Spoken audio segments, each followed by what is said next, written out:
આજે જગન્નાથ મંદિરની રથયાત્રા રૂટ પર ચાલીને સમીક્ષા કરવા નીકળ્યા હતા. આ સાથે જ હર્ષ સંઘવીએ સમગ્ર રૂટ પરની માહિતી મેળવી હતી.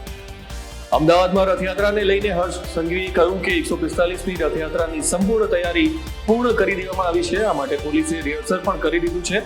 આ રથયાત્રામાં આસ્થા અને વ્યવસ્થાની સાથે એકતાનો સંદેશ જોવા મળશે. સરકારે આ વખતે પ્રોડક્શન લિંક્ડ ઇન્સેન્ટિવ યોજના હેઠળ 15 કંપનીઓની પસંદગી કરી છે, જેમાં 6 એસી અને 9 એલઈડી બનાવતી કંપનીઓ સામેલ છે. આ તમામ કંપનીઓ 1368 કરોડ રૂપિયાનું રોકાણ કરશે અને તેને કારણે 4000 લોકોને સીધી રોજગારી મળી રહેશે. ભારતના સૌથી મોટા ઉદ્યોગપતિ અને એશિયાના સૌથી મોટા ધનકુબેર રિલાયન્સ સમૂહના વડા મુકેશ અંબાણીએ રિલાયન્સ જીઓના ડાયરેક્ટર પદેથી રાજીનામું આપ્યું છે. અંબાણીએ 27મી જૂનના રોજ કંપનીના ડાયરેક્ટર પદેથી રાજીનામું આપ્યું હતું. હવામાન નિષ્ણાત અંબાલાલ પટેલે ગુજરાતમાં સારો વરસાદ રહેશે તેવી આગાહી કરી છે, જેમાં તેમણે જણાવ્યું હતું આ વર્ષે વાવણી લાયક સારો વરસાદ રહેશે. તેમજ તેમણે કહ્યું કે મહિનાના અંત સુધીમાં ગુજરાતમાં સાર્વત્રિક વરસાદ રહેશે. હવામાન વિભાગ દ્વારા સાવચેતીના ભાગરૂપે વેરાવળ, સોમનાથ, માંગરોળ સહિત સૌરાષ્ટ્ર અન્ય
ભુજની માત્ર 7 વર્ષની બાળાએ સમયનો સદુપયોગ કરી મહત્વની સિદ્ધિ હાંસિલ કરી છે. હર્ષીએ સામાન્ય જ્ઞાનમાં વધારો કરીને માત્ર 30 સેકન્ડમાં નકશાની અંદર 82 દેશને ઓળખી બતાવ્યા છે. બાળકીની આ સિદ્ધિને વર્લ્ડ રેકોર્ડ ઇન્ડિયામાં સ્થાન મળ્યું છે.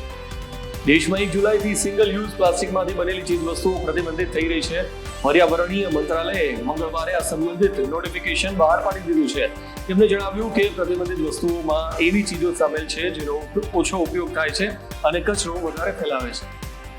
મુંબઈના કુલ્લાના નાઇક નગર વિસ્તારમાં મોડી રાત્રે 4 માળની ઇમારત ધરાશાયી થઈ હતી, જેમાં 3 લોકોના મોત થયા છે. 12 લોકો ઘાયલ થયા છે, તેમાં 3ની હાલત ગંભીર છે. બિલ્ડિંગના કાટમાળમાં હજુ 10 લોકો દબાયેલા હોવાની આશંકા છે.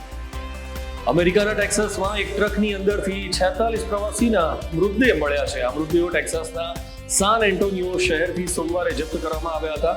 ટ્રકના કન્ટેનરમાં 100 જેટલા લોકોને ઠાંસીને ભરવામાં આવ્યા હતા. કંગના રનૌતને જાવેદ અખ્તરે કરેલા માનહાનિ કેસમાં 4 જુલાઈના રોજ મુંબઈ કોર્ટમાં હાજર થવાનું ફરમાન કરવામાં આવ્યું છે.